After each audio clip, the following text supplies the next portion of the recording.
we know how to prevent transmission of HIV among people who use drugs. And Italy and Europe in general have been pioneering so-called harm reduction interventions.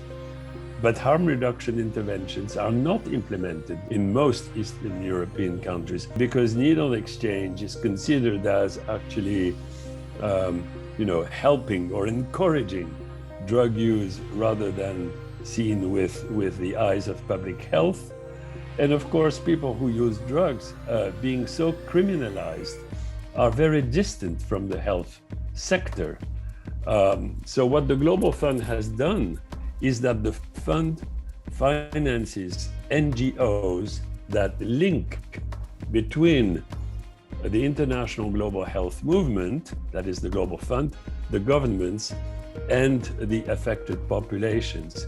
And the fund has been funding NGOs that distribute syringes.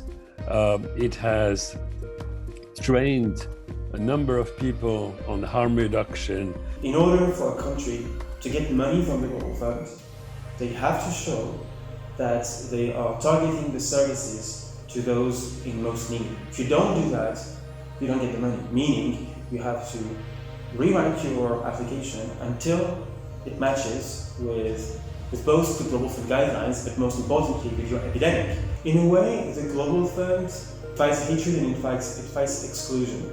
In many countries where sex work or homosexuality are illegal, you still have a seat at the table for representatives of sex workers and men who have sex with men.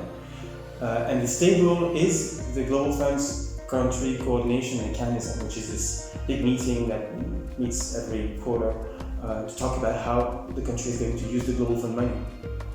And usually this place is the only official place where you have representatives of sex workers and men who have sex with men. And very often it's the only place where officials from the health ministry, officials from the police ministry meet with those communities.